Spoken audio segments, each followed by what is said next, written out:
Comece o dia bem informado com a equipe de jornalismo da Verde Vale FM. No ar, Jornal Verde Vale. 6h34. Olá, muito bom dia para você. Terça-feira, 10 de dezembro do ano de 2024. Estamos começando pela Verde Vale FM, uma emissora do Sistema Verde Vale de Comunicação. Mais uma edição do Jornal Verde Vale. Comigo aqui na bancada, Daliana Oliveira, muito bom dia. Muito bom dia para você, Wesley. Um ótimo dia para você também que acompanha a 103,7, a rádio número 1 da região. A partir de agora você confere os destaques das últimas 24 horas. Jornal Verde Vale. Judiciário brasileiro pagou 12 bilhões de reais em penduricalhos e indenizações em um ano. CNU, notas preliminares e de discursivas e redações são disponibilizadas. Deputados estaduais acumulam 720 faltas em 104 sessões na Assembleia Legislativa. Pix bate recorde com 250,5 milhões de transações em um dia. Reforma tributária, novo relatório mantém carnes na cesta básica isenta. INEP divulga lista de aprovados sob júdice do Revalida 2024. Inscrições para o processo seletivo de estágio no governo de Goiás vão até esta sexta-feira. Os detalhes destas e outras notícias você vai conferir a partir de agora, aqui no Jornal Verde Vale. A notícia em primeira mão. Jornal Verde Vale. Jornal Verde Vale. Verde Vale. Notícias do Brasil. 6h35. Sejam bem-vindos e bem-vindas a mais uma edição do Jornal Verde Vale, manhã de terça-feira. Tribunais de todo o país pagaram 12 bilhões de reais a juízes e desembargadores a títulos de indenizações, direitos eventuais e pessoais no período de um ano. Isso segundo dados do Conselho Nacional de Justiça. Essa cifra corresponde à soma de auxílios, gratificações e bônus concedidos aos magistrados em razão de decisões judiciais ou de conselhos administrativos. A maior parte das indenizações e dos penduricalhos, como auxílios e gratificações, foi repassada a juízes estaduais, que são a maioria na magistratura. Esse montante chegou a 9,3 bilhões de reais entre novembro de 2023 e outubro desse ano. Outros ramos do judiciário, como cortes superiores às justiças eleitoral, trabalhista, militar e federal, receberam os 2,7 bilhões de reais restantes no período analisado. Esses são os valores que usualmente inflam as remunerações de magistrados para além do teto constitucional, correspondente aos subsídios recebidos pelos ministros do Supremo Tribunal Federal, hoje estabelecidos em R$44 mil. A lista de magistrados do CNJ é composta por 17.400 juízes, cujas remunerações são exibidas ao órgão desde 2017 por tribunais de todo o país. Ao contrário do restante do funcionalismo, para juízes, decisões que reconhecem o pagamento de verbas devidas do passado não entram para a fila de precatórios e são pagas imediatamente. Esses julgamentos são feitos em sessões administrativas dos tribunais ou em conselhos do judiciário, como o CNJ e colegiados ligados aos diferentes ramos da justiça. O último ano, contra-cheques de magistrados de todo o país têm sido turbinados em razão do pagamento de adicionais por tempo de serviço. Os candidatos reintegrados ao concurso público nacional unificado e habilitados à correção da prova discursiva após acordo judicial firmado entre o Ministério da Gestão e da Inovação em Serviços Públicos e o Ministério Público Federal já podem consultar as notas preliminares das provas discursivas e de redações. A consulta pode ser feita na página oficial do concurso. Para acessar os 32.260 candidatos que avançaram nessa etapa, pode realizar o login usando o cadastro de pessoa física, CPF, e a senha cadastrados no portal do Governo Federal, o gov.br.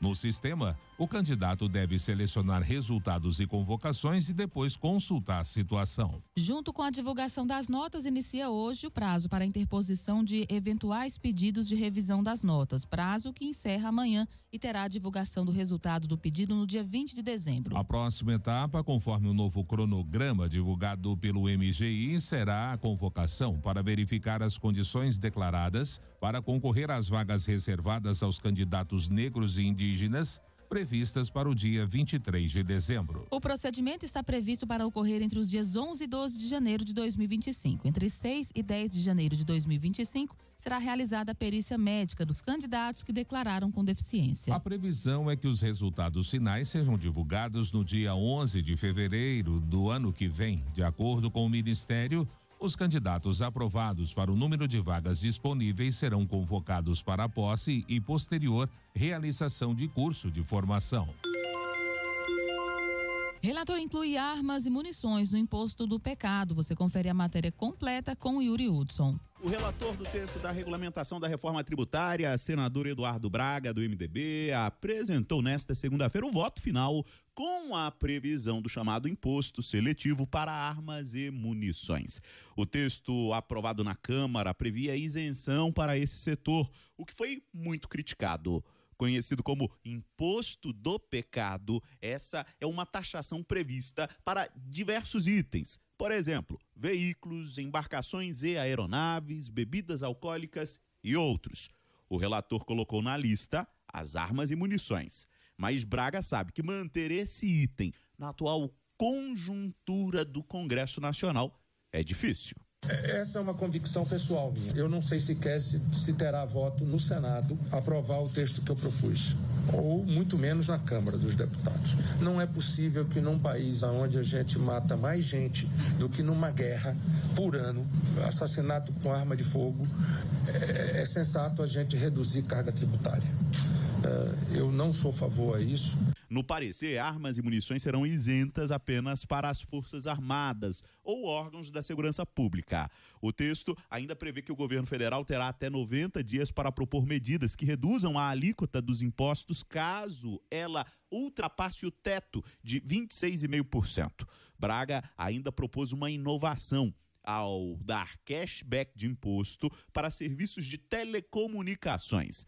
A expectativa era ter a leitura do parecer ainda nesta segunda, mas a sessão na Comissão de Constituição e Justiça do Senado, presidida por um bolsonarista, senador Marcos Rogério, foi cancelada por falta de quórum. Tendo em vista o adiantado da hora e a ausência de quórum de 14 senadores necessária para qualquer deliberação, esta presidência determina o cancelamento da reunião prevista para o dia de hoje.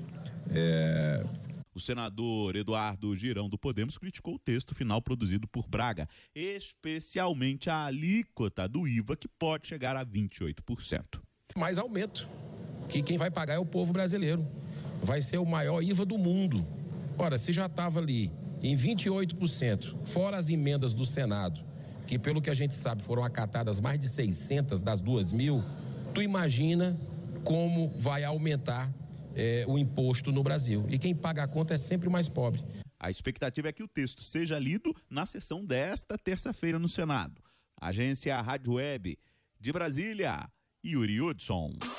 Jornal Verde Vale. Notícias de Goiás.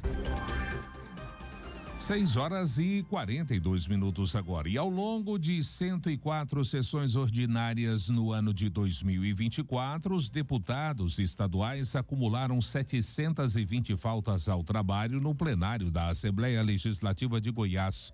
Com frequentes dificuldades para manter os trabalhos por ausência de quórum, a casa teve média de quase 7 faltas a cada sessão ordinária. Do total de ausências, 410 contaram com registro de alguma justificativa, enquanto outras 310 não tiveram qualquer explicação pelos parlamentares. Apesar de apenas uma sessão não ter sido realizada por falta de quórum, a falta de deputados levou ao encerramento de diversas reuniões, principalmente extraordinárias em plenário e na Comissão Mista de Constituição e Justiça. Os trabalhos foram iniciados no dia 20 de fevereiro, ainda com o modelo híbrido adotado na pandemia de Covid-19, em que todas as reuniões poderiam contar com participações remotas pela internet ou com presenças físicas. A possibilidade manteve alto índice de quórum nos anos anteriores, mas ficou mais restrita a partir de meados de abril, quando o projeto da mesa diretora foi aprovado para participação à distância apenas nas quintas-feiras. Desde então, a quantidade de deputados ausentes nas terças e quartas passou a aumentar. O fim das sessões híbridas nos 2 dias teve origem em pedido da maior parte dos deputados deputados e deputadas,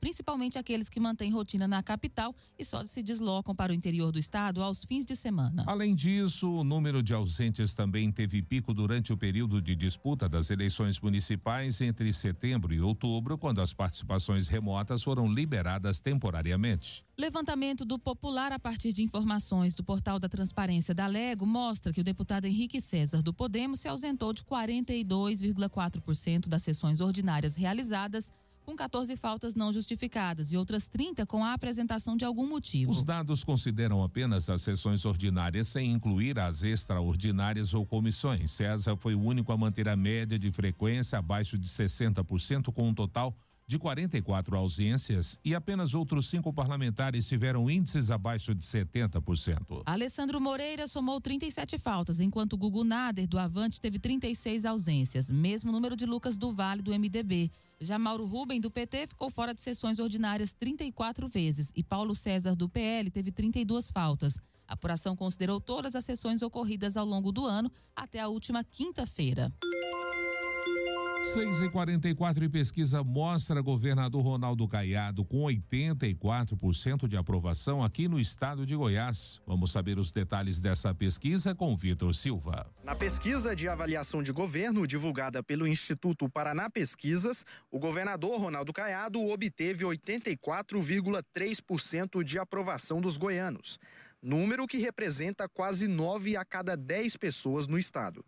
O alto índice coloca a gestão no primeiro lugar em todo o Brasil, que considera Caiado como o melhor governador de Goiás. Nas ruas, o resultado pode ser confirmado. Concordo. É um dos melhores governadores que tem. A questão da segurança pública é muito eficaz. Não falta segurança em canto nenhum de Goiânia. No estado de Goiás também não falta. Sou fã do governador Ronaldo Caiado, né? A melhor segurança do Brasil está aqui em Goiânia. A pesquisa, divulgada na última quinta-feira, revela que apenas 12,4% não aprovam a gestão. 3,3% não souberam ou não quiseram responder. Entre os principais motivos por trás do resultado positivo estão os investimentos na educação, como a criação do programa Pé de Meia, e investimentos na segurança pública, saúde e moradia. O Instituto também fez um levantamento de intenção de votos para presidente da República. Caiado lidera com 54,6%, enquanto Lula aparece com 14,7%. O resultado revela o favoritismo do governador de Goiás. E a população já pensa em 2026. Para muitos goianos, o voto em Caiado para presidente já está garantido. É porque ele foi bom governo, ele pode ser bom presidente, né? E eu voto nele. Se eu for para presidente, melhor ainda. O Instituto entrevistou 1.684 eleitores em 77 municípios de Goiás, entre os dias 30 de novembro e 4 de dezembro. O nível de confiança da pesquisa é de 95%. Jornal Verde Vale. Esportes. 6h47. O Palmeiras já tem desenhado o planejamento do elenco para 2025. Abel Ferreira confirmou em uma entrevista coletiva no domingo que já foi enviado à diretoria um relatório das necessidades que o time tem para a próxima temporada. E o torcedor não deve esperar contratações estreladas e que cheguem com status badalado. Pelo menos foi o que o treinador revelou. Mesmo com os adversários gastando bastante em reforços, o Palmeiras deve seguir a sua filosofia de apostar em jovens jogadores. Nos últimos anos, o Palmeiras se notabilizou por revelar joias e contratar medalhões apenas de forma pontual. Nessa temporada, por exemplo, o Felipe Anderson, de 31 anos, foi o atleta mais velho a reforçar a equipe. Portanto, a chegada de um jogador nesse estilo não está descartada. Em 2024, Abel também havia pedido a contratação do centroavante Diego Costa, de 36 anos, porém não teve o seu pedido atendido. Felipe Jafone não deixou dúvidas sobre o seu favoritismo e conquistou neste domingo o tricampeonato da Copa Truck, categoria Super Truck Pro. A vitória histórica veio no Autódromo Internacional de Goiânia, Ayrton Senna, após uma atuação sólida que garantiu a taça de 2024 de forma antecipada. O piloto da R9 Competições, de 49 anos, dominou a corrida 1 e mesmo com a pressão de André Marques, que também disputava o título, manteve a liderança até a bandeirada final. A corrida foi interrompida pelo safety truck depois de uma acidente envolvendo Vinícius Palma, mas o suficiente para selar a vitória e o campeonato. Jafone, que largou da pole position, demonstrou sua experiência e habilidade durante toda a prova, apesar de alguns momentos de pressão de Marques. A vitória não só representou o tricampeonato, mas também consolidou o piloto como um dos maiores nomes da história da categoria, com 7 títulos brasileiros de truck, incluindo 4 conquistas pela Fórmula Truck. Jornal Verde Vale. Agronegócios. 6h49. O mercado físico do boi gordo teve mais um dia marcado por queda nos preços da arroba. Segundo a consultoria Safras e Mercado, as negociações estiveram travadas, com algumas indústrias ainda ausentes da compra de gado, avaliando as melhores estratégias a serem adotadas no restante da semana. Os pecuaristas estudam estratégias para tornar a queda das cotações menos contundentes. As exportações permanecem em ótimo nível, o que tem atuado como um relevante suporte, inviabilizando quedas ainda mais agressivas. Foi o que disse o analista da empresa, Fernando Henrique Iglesias. Confira o preço médio da arroba do boi no fechamento do mercado nesta segunda-feira. Em São Paulo, R$ 326,08. Goiás, R$ 306,43. Minas Gerais, R$ 315,29. Mato Grosso do Sul, R$ 322,27 e em Mato Grosso, R$ 302,85. O mercado atacadista segue com preços cravados em máximas históricas. No entanto, há dificuldade para novos reajustes, mesmo em um período de demanda aquecida, foi o que assinalou Iglesias. A notícia em primeira mão. Jornal Verde Vale. Agora, na Verde Vale, os comentários de Alexandre Garcia. Vocês notaram como o Milei está se destacando em liderança na América Latina? Ele percebe que o grande potencial da Argentina comporta também uma presença política grande. Enquanto o Brasil está preocupado em se ligar ao Irã, à China, o Milei está mais realista e sabe que é um país do mundo ocidental, né, da grande aliança em torno dos Estados Unidos, forjada por séculos de amizade e de alianças militares e econômicas, e provavelmente a partir do dia 20 de janeiro a Argentina será o principal interlocutor da maior potência da Terra, da nova administração dos Estados Unidos. Enquanto a nossa política externa, que está contra Israel, em favor do Irã, ainda pega mais essa, né? Enfraquecimento do regime iraniano, a ponto de haver previsões de que o regime caia depois da queda do seu aliado sírio, porque supõe-se que possa haver uma onda muito grande pedindo liberdade, fim da ditadura dos ayatolás e democracia no Irã, que já foi um país ocidentalizado em tempos do Shah, né? Depois teve essa islamização completa e tolhendo liberdades, principalmente das mulheres. Por falar nisso, eu não sei se vocês já ficaram sabendo, na Espanha já se determinou que homens não podem disputar esportes com as mulheres, disfarçado de mulheres ou dizendo que se sentem mulheres. É como aquela charge em que uma moto vai disputar uma corrida com as bicicletas porque a moto alega que se sente bicicleta, né? Não tem como, não é possível, né? A Espanha está no caminho certo. Uma outra questão, voltando à Argentina, né? A aprovação do presidente Milei no primeiro ano está superando todos os presidentes anteriores com 56% de aprovação. O que não acontece aqui no Brasil, é que o presidente Lula está muito preocupado com a desaprovação, inclusive diante do mercado, uma desaprovação do governo é de 90% de desaprovação. É consequência dos números que a gente está vendo no mercado, que não tem nada a ver com a propaganda do governo. O presidente Lula está, de certa forma, culpando a sua Secretaria de Comunicação, falta de propaganda, não é.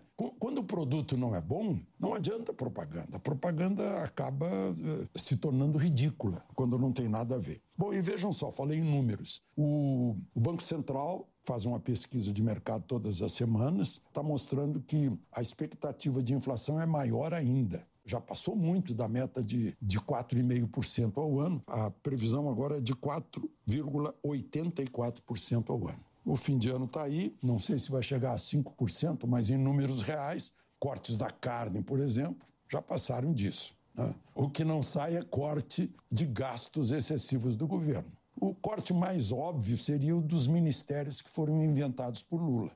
No governo anterior, houve 22 ministérios, 23 ministros, e ninguém sentiu falta dos outros 15 que foram adicionados. Por isso que a gente está pagando muito por isso e paga com inflação também. E alta do dólar, que já está beirando aí 6,10. De São Paulo, Alexandre Garcia. Você ouviu os comentários de Alexandre Garcia. Oferecimento. Ouro Peças, peças agrícolas em geral, cardãs, cruzetas, embreagem, giro livre, correias, rolamentos, correntes, ferramentas elétricas e manuais e equipamentos de proteção em geral. Ouro Peças, Avenida Antônio Carlos Paniago, número 18, fone 64-3661-1333. Ouro Peças, aqui tem qualidade.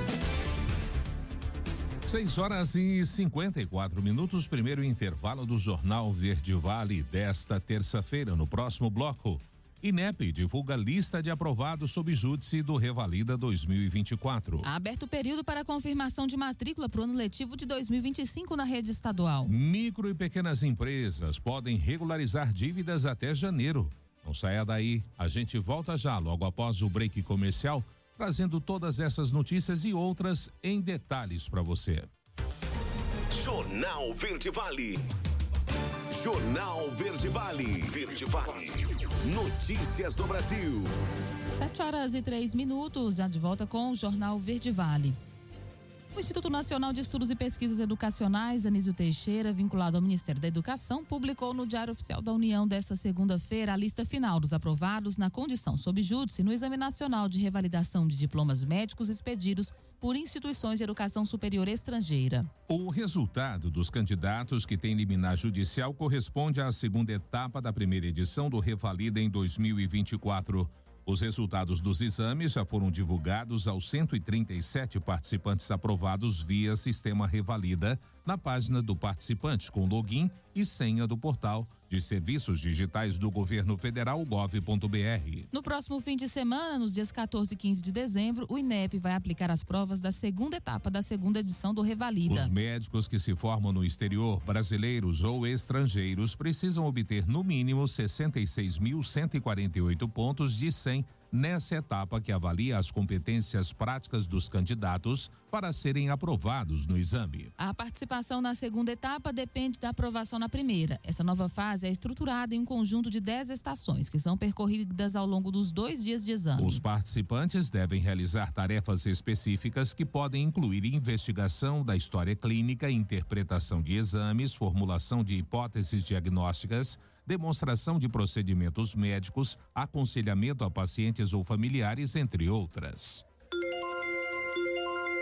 O Supremo Tribunal Federal deu início nesta segunda-feira ao julgamento da ação penal contra o ex-deputado federal Roberto Jefferson, acusado de atentado ao exercício dos poderes, calúnia, homofobia e incitação ao crime. A denúncia foi apresentada pela Procuradoria-Geral da República. O julgamento ocorre no plenário virtual e decidirá se Roberto Jefferson será absolvido ou condenado. O relator é o ministro Alexandre de Moraes e a decisão deve sair até a próxima sexta-feira. Em junho de 2022, o STF recebeu uma denúncia na qual a PGR listou entrevistas em que Jefferson teria incentivado a população a invadir o Senado Federal e a praticar vias de fato contra senadores e até explodir o prédio do Tribunal Superior Eleitoral. O ex-deputado ainda foi denunciado por calúnia por atribuir ao presidente do Senado o crime de prevaricação e por homofobia. Roberto Jefferson já havia sido detido no ano de 2023 após resistir a uma ordem de prisão utilizando granadas e disparos de fuzil contra policiais federais. Micro e pequenas empresas podem regularizar dívidas até janeiro. Confira os detalhes desse cronograma com Tiago Silva. Microempreendedores individuais e micro e pequenas empresas têm até o dia 31 de janeiro de 2025 para regularizar as dívidas do Simples Nacional. O prazo, que antes era até o fim de dezembro, foi prorrogado pela Procuradoria-Geral da Fazenda Nacional. Para os empreendedores que aderirem ao edital, existem benefícios, como descontos no valor da dívida, redução de juros, multas e encargos legais, além da possibilidade de dividir o pagamento em até 133 parcelas. João Silvério, gestor de parcerias da Unidade de Políticas Públicas do Sebrae Nacional, destaca mais vantagens em participar do edital. São vários os benefícios para MEIs e NPE aderirem aos editais de regularização de dívidas junto ao PGFN, onde destacamos os descontos, que são significativos em comparação às condições normais praticadas pelo mercado. A principal, que é a manutenção do negócio no Simples Nacional, evitando a exclusão da empresa do regime e suas consequências decorrentes a isso, a exemplo da perda de benefícios fiscais. Para realizar a adesão ao edital, é necessário acessar o portal Regularize da Procuradoria-Geral da Fazenda Nacional. Utilizando o CNPJ, o empresário pode fazer simulações para escolher a modalidade que mais se adequa à sua realidade financeira. A iniciativa é voltada para empresas inscritas até 1º de agosto deste ano. João Silvério explica quais são as consequências que uma empresa pode enfrentar caso não participe do edital. A exclusão do Simples Nacional com o aumento da carga tributária e o aumento da complexidade contábil para o pequeno negócio. A perda de benefícios fiscais e o aumento de procedimentos tributários e contábeis. O aumento de dificuldades operacionais, como a emissão de notas fiscais, por exemplo, e até impactos nos benefícios previdenciários. As condições do edital são aplicáveis apenas a débitos iguais ou inferiores a 20 salários mínimos. O valor das prestações não pode ser inferior a R$ 25,00 para mês e R$ 100,00 para os demais contribuintes. Agência Rádio Web, produção e reportagem, Tiago Silva. Jornal Verde Vale. Notícias de Goiás. 7h08. O prazo para confirmar a solicitação de matrícula na rede estadual de educação começou nesta segunda-feira e segue até o dia 13 de dezembro. Este é o segundo passo para garantir vaga nas escolas do estado para o ano letivo de 2025. Para efetivar a matrícula, é preciso primeiro acessar o site www.matricula.gov.br e consultar em qual unidade escolar a vaga foi disponibilizada. Depois disso, o responsável ou aluno, se maior de idade, deve procurar a escola na qual foi alocado para concluir o processo. Nesse ato, todos os alunos deverão apresentar os seus documentos pessoais, como RG, CPF, certidão de nascimento ou casamento, título eleitoral, comprovante de endereço atualizado, além do certificado de vacinação se for menor de 18 anos, documentos escolares, como o histórico escolar ou a declaração de transferência. Os responsáveis pelos alunos menores de idade também deverão apresentar seus documentos pessoais. O aluno que não comparecer à unidade escolar aonde foi alocado até o fim do prazo não terá a matrícula efetivada. A rede estadual de educação tem vagas em todas as cidades do estado e recebeu mais de 60 mil novos alunos inscritos para o ano que vem. Ao todo, mais de 450 mil estudantes se matricularam nos colégios estaduais para as modalidades de ensino parcial, integral, Goiás Tec, militar e profissionalizante. E a secretária de Estado de Meio Ambiente e Desenvolvimento Sustentável, Andréa Vulcanes, promoveu nesta segunda-feira uma live para tirar dúvidas de gestores municipais a respeito do ICMS ecológico. O ICMS ecológico é um mecanismo que redistribui parte dos recursos do ICMS com base em critérios ambientais, recompensando os municípios que promovem preservação ambiental e práticas sustentáveis. O benefício é destinado aos municípios que abriguem em seus territórios unidades de conservação da natureza, terras indígenas e territórios quilombolas e que atendem aos critérios ambientais definidos pela Lei Complementar número 177/22 e o decreto 10.190/22. A partir do dia 15 de janeiro, as prefeituras deverão informar a SEMAD dados alusivos a 2024 para participar da divisão do ICMS ecológico em 2025 e começar a receber em 2026. A SEMAD, por sua vez, passará os dados para a Secretaria de Estado de Economia, fazer cálculos e definir o percentual de repasse de cada município. Em 2019, participaram do ICMS ecológico 157 municípios. Esse número oscilou para 154 no ano seguinte e depois evoluiu de forma crescente em 2021 com 184 municípios, em 2022 220 municípios, em 2023 226 municípios e finalmente este ano com 230 municípios.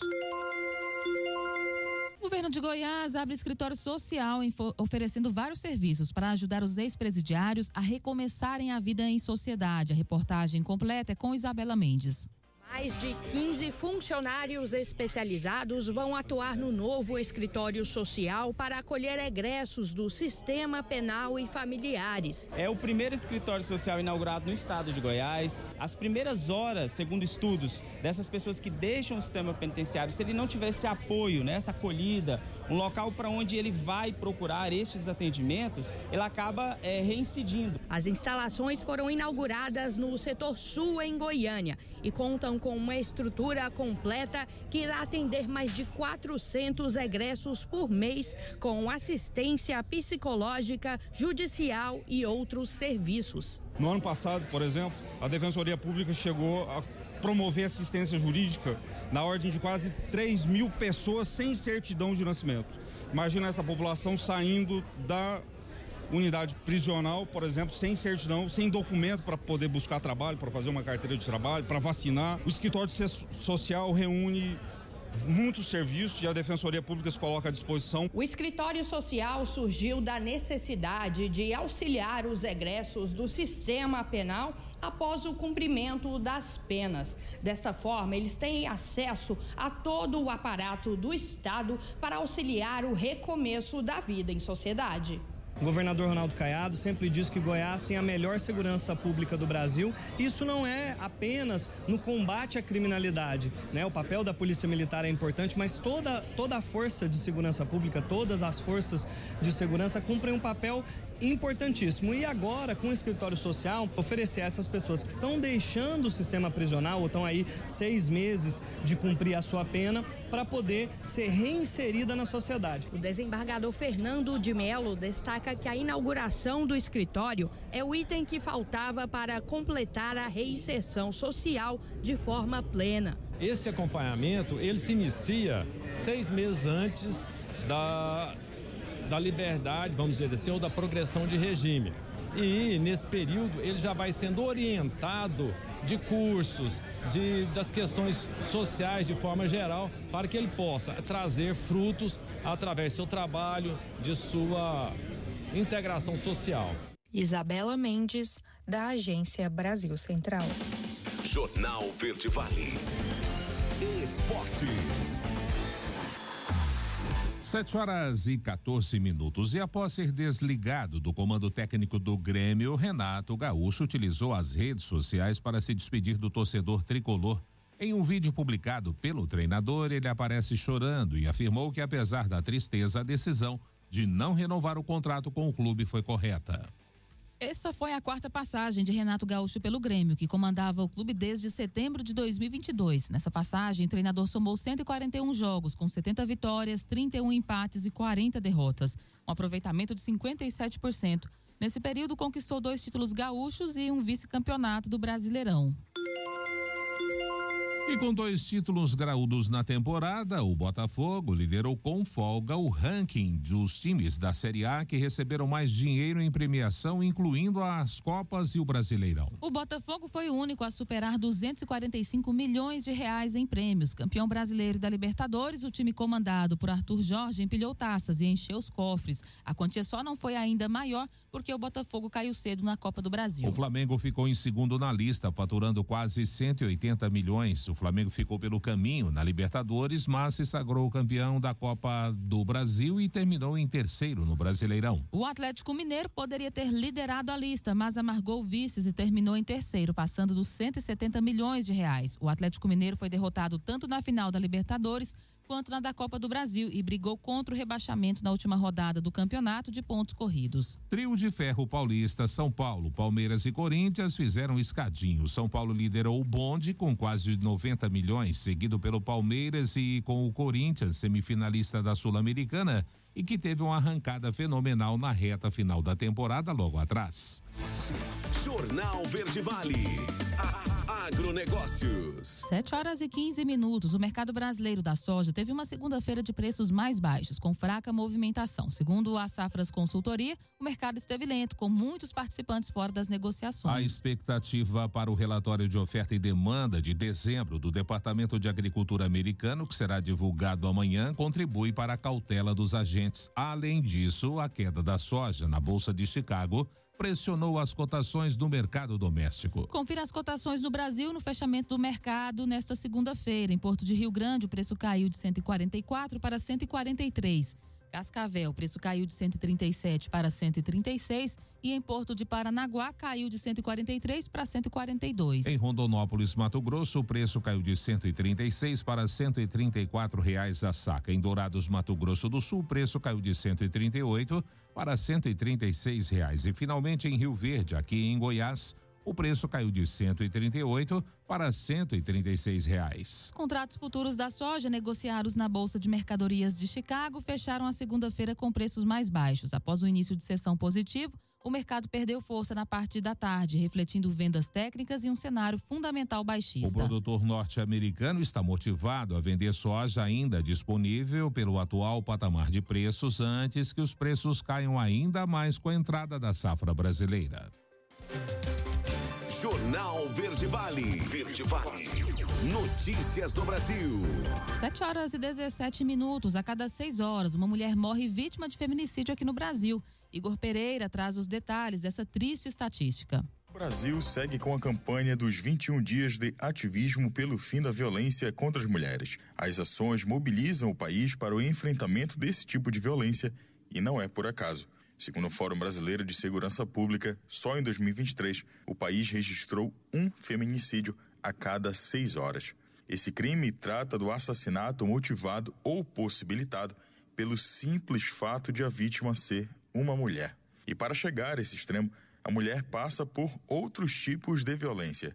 Quem explica é a pedagoga da Coordenadoria da Mulher em Situação de Violência Doméstica e Familiar do Tribunal de Justiça do Pará, Iane Freitas. A violência psicológica, né, cometida diretamente contra a pessoa, diminuir a autoestima, dizer que ela não tem condições de trabalhar, que sozinha ela não vai ter sucesso, ela não vai constituir outro relacionamento. A violência psicológica é uma das piores, porque atinge a autoestima da mulher e ela acredita naquilo, né? Depois vem a violência moral, que é falar mal dela para outras pessoas, falando mal dela para familiares, para amigos, no trabalho. Isso é a violência moral também. Então são as duas violências também que atingem a autoestima dessa mulher. A campanha também faz um alerta para os tipos de violência sexual contra as mulheres que vão além do estupro. Nós temos vários crimes sexuais, por exemplo, importunação sexual, assédio sexual. Então, assim, não é só o ato em si, não é só o estupro. As mulheres passam por isso ao longo da vida, né? Geralmente, assim, elas podem ser assediadas no trabalho sexualmente, elas podem ser assediadas na rua. Então, não necessariamente é o estupro, né? Então, são vários os crimes sexuais aí que as mulheres são as maiores vítimas. E muito disso acontece dentro do lar, dentro da casa. Os casos de violência contra a mulher podem e devem ser denunciados em uma delegacia ou de forma anônima pelo número 190. Não deixe de denunciar. Você pode salvar uma vida. Agência Rádio Web, produção e reportagem, Igor Pereira. 7h19. Último intervalo do Jornal Verde Vale desta terça-feira, 10 de dezembro. No próximo bloco, reforma tributária. Novo relatório mantém carnes na cesta básica isenta. Pix bate o recorde com 250 milhões de transações em um dia. E claro, também espaço para as nossas notícias locais. Não saia daí, a gente volta já. Jornal Verde Vale. Jornal Verde Vale. Verde Vale. Notícias do Brasil. 7h28. Já de volta com o último bloco do Jornal Verde Vale desta terça-feira, aqui pela Verde Vale FM, uma emissora do Sistema Verde Vale de Comunicação. O senador Eduardo Braga, do MDB do Amazonas, protocolou na manhã desta segunda-feira o relatório sobre o projeto de lei complementar à PLP 68/24, que regulamenta a reforma tributária. A previsão é de que o parecer seja lido em sessão da Comissão de Constituição e Justiça do Senado Federal durante a tarde. O congressista manteve as carnes na cesta básica isenta de impostos. Essa foi uma das principais mudanças incluídas no texto pela Câmara dos Deputados, após pressão da bancada ruralista, em derrota para o presidente da casa, Arthur Lira, que era contra a inclusão. A cesta básica isenta de tributação inclui arroz, leite, leite em pó, fórmulas infantis, manteiga e margarina, feijão, café, óleo de soja, farinha de mandioca, farinha de sêmola de milho, grão de milho, farinha de trigo, açúcar, massas, pães, grãos e farinha de aveia e sal. Após lido o relatório, será concedido agora um pedido de vista para os senadores analisarem o texto. A votação do relatório está prevista para esta quarta-feira, seguida por votação posterior no plenário da Casa. O Banco Central informou na segunda-feira, ontem, que o volume diário de transações feitas via Pix atingiu um novo recorde na sexta-feira passada. Segundo a autoridade monetária, foram registradas 250 milhões e 500 mil operações em um único dia. A marca recorde anterior, registrada no mês passado, em 29 de novembro, era de 239,9 milhões de transações. O total transferido na sexta-feira foi de 124,3 bilhões de reais. A maior marca da história em volume de dinheiro transferido em um único dia é de 130 bilhões, alcançada no dia 29 de novembro. O Pix é o sistema de pagamentos contínuo e em tempo real do Banco Central, que está em funcionamento desde novembro de 2020.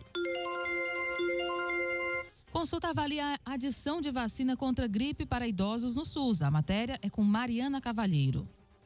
Gripe é uma das principais causas de complicações graves em idosos acima de 80 anos, especialmente devido à fragilidade do sistema imunológico nessa faixa etária. Condições como AVC e infarto, muitas vezes associadas à infecção pelo vírus, podem levar a hospitalizações e até o óbito, conforme alertam especialistas. Para ampliar a proteção dessa população, uma nova vacina contra a gripe está sendo avaliada para a inclusão no Sistema Único de Saúde. O imunizante é projetado para oferecer uma resposta imunológica mais robusta, ideal para idosos com maior risco de complicações.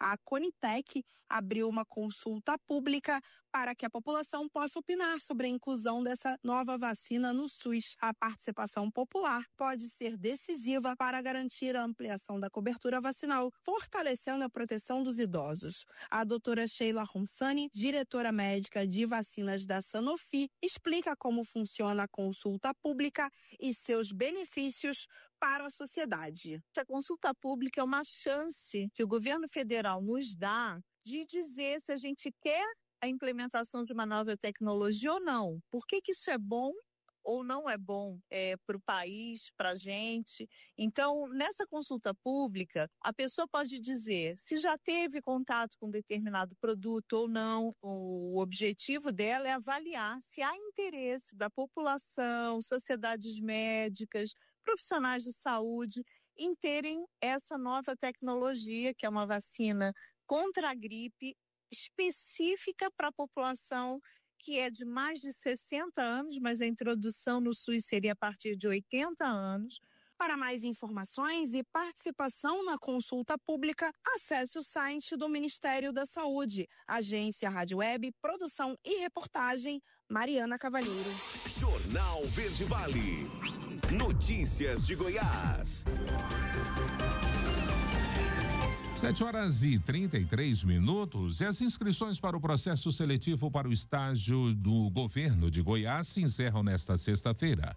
Ao todo, são oferecidas 268 vagas. O processo será realizado por meio de análise de currículo escolar, que deverá ser cadastrado no sistema no momento da inscrição. O cadastro deve ser realizado por meio do portal de seleção e o resultado será divulgado no dia 30 de dezembro. Os aprovados na seleção poderão ser chamados para firmar compromisso de estágio conforme a disponibilidade de vaga e interesse da administração pública.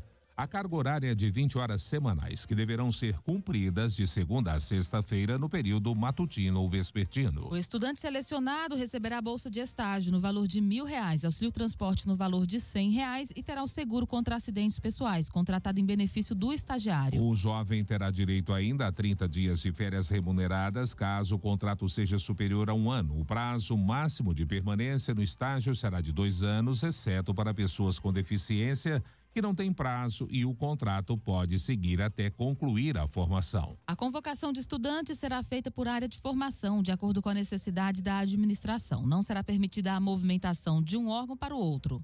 Além das vagas previstas, será formado um banco de credenciados com os candidatos que não foram eliminados. A lista das instituições que celebram convênio ou termo de cooperação com a Secretaria de Administração está disponível no edital. Acesse o edital através do site www.seleção.gov.br.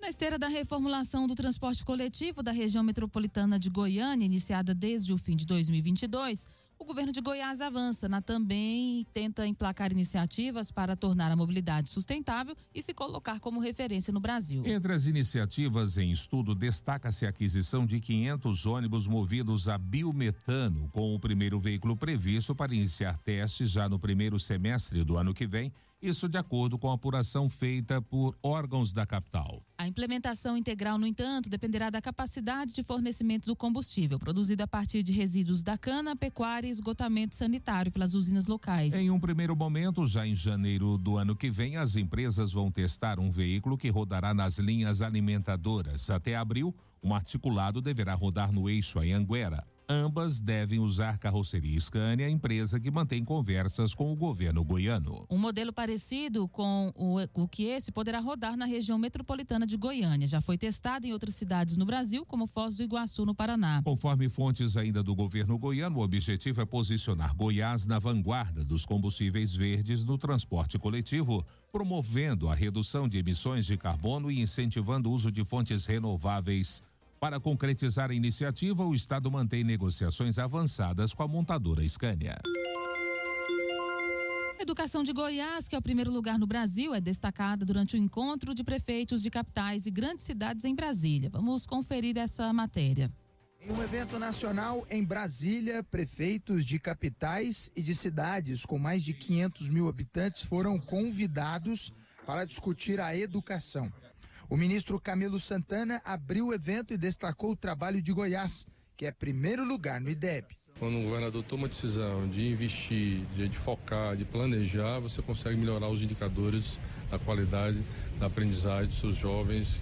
Hoje o Goiás está se destacando entre os melhores do Brasil. Prefeitos do Brasil inteiro estiveram presentes no evento Educação como Prioridade. Primeiro, é muito importante tirar o discurso da educação apenas do discurso e colocar na prática. E fazer isso com celeridade. Nós lá em Recife tomamos as grandes decisões da educação nos primeiros 30 dias de gestão. Nos primeiros 6 meses, todos os grandes programas, ações, leis estavam aprovados e implementados para os programas acontecerem. O prefeito eleito por Goiânia, Sandro Mabel, esteve presente. Disse que vai anunciar os secretários na semana que vem. E na educação, quer levar tecnologia para dentro da sala de aula. E se comprometeu em não faltar professores nas escolas municipais. Sala de aula é prioridade. Nós precisamos ter todas as salas de aula com todos os professores adequados.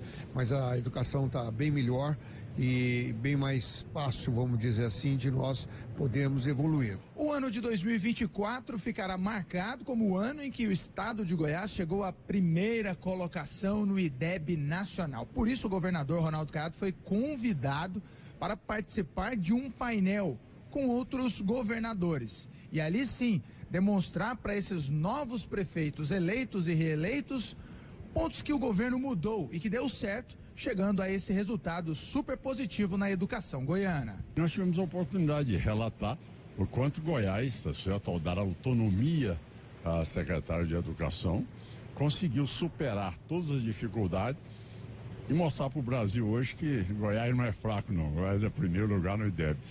E aí trazer a nossa experiência, os resultados colhidos de acordo com aquilo que nós implantamos e que mudamos o perfil da educação no estado de Goiás. Isso, sem dúvida nenhuma, colocando também a Secretaria de Educação de Goiás à disposição a todos os prefeitos que desejarem também ver a nossa metodologia ali implantada e os resultados que nós obtivemos. Pedro Henrique Rabelo, da Agência Brasil Central. Jornal Verde Vale. Esportes. 7h38 e a diretoria do Cruzeiro reuniu-se com o técnico Fernando Diniz na manhã de ontem e decidiu dar continuidade ao trabalho do treinador. Após a polêmica entrevista na qual acusou a diretoria de falta de respeito, a situação foi resolvida por meio de um diálogo entre Pedrinho, dono da SAF, e Alexandre Matos e Diniz. O desempenho de Fernando Diniz à frente do Cruzeiro é considerado abaixo do esperado. Até o momento são 3 vitórias, 6 empates e 6 derrotas.